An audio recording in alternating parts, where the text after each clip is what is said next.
मंगलम भगवान विष्णु मंगलम मंगलम गणध्वज मंगलम पुण्यकाक्षो मंगलाय तनो हरि। ये वह महात्म्य है, क्या करके कृपा करके मुझे बतलाइए। श्री कृष्ण बोले कि हे राजन, आषाढ़ मास के कृष्ण पक्ष की एकादशी का नाम योगिनी है। इस व्रत के प्रभाव से मनुष्य के महापातक नष्ट होकर वह इस लोक में सुख भोगकर परलोक का सुख भोगता है। इस एकादशी के से संबंधित कथा सुनो। अलकापुरी का राजा कुबेर वैश्रव भगवान शिव का परम भक्त था।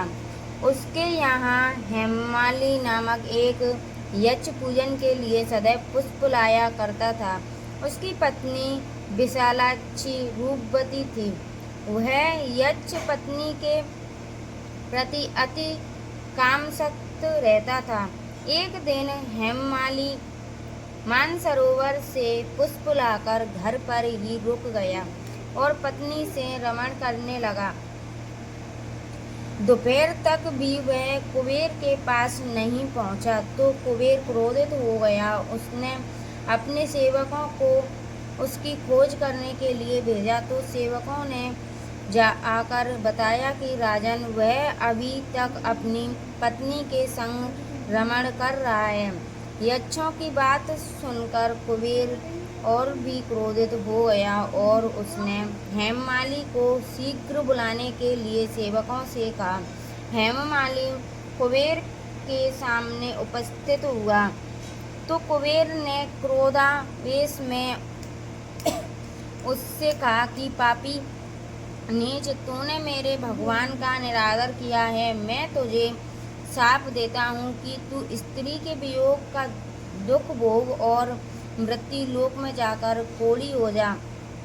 कुबेर के शाप से हेममाली उसी क्षण स्वर्ग से पृथ्वी पर आ गिरा और कोढ़ी हो गया।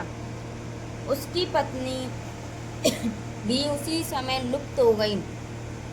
मृत्युलोक में उसने महान दुख भोगे, लेकिन शिव पूजा के प्रभाव से उसकी बुद्धि मलिन नहीं हुई और वह भ्रमण करता हुआ सुमेरु पर्वत के शिखर पर जा पहुंचा। वह उसे मार्कंडेय मुनि के दर्शन हुए। मार्कंडेय मुनि ने उसे देख परोपकार की भावना उसके कोढ़ी होने का कारण पूछा। उसने कहा कि मैं यक्षराज कुबेर का सेवक हूँ और नित्य उनकी पूजा के लिए पुष्प लाया करता था। एक दिन स्त्री के संग रमण करते हुए मुझे विलम्ब हो गया, इसीलिए दोपहर तक भी नहीं पहुँचने के कारण उन्होंने मुझे शाप दे दिया।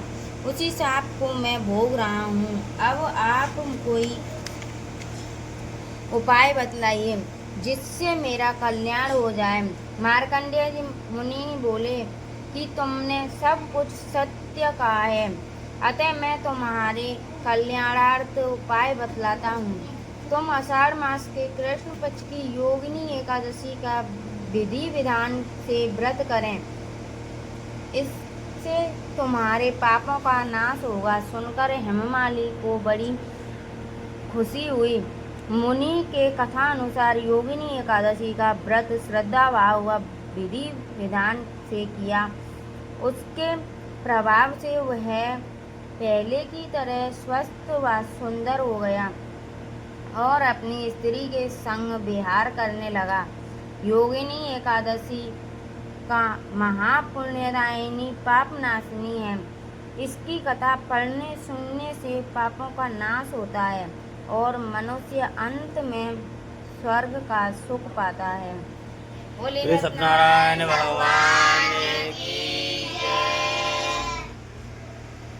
बोले ठाकुर जी महाराज।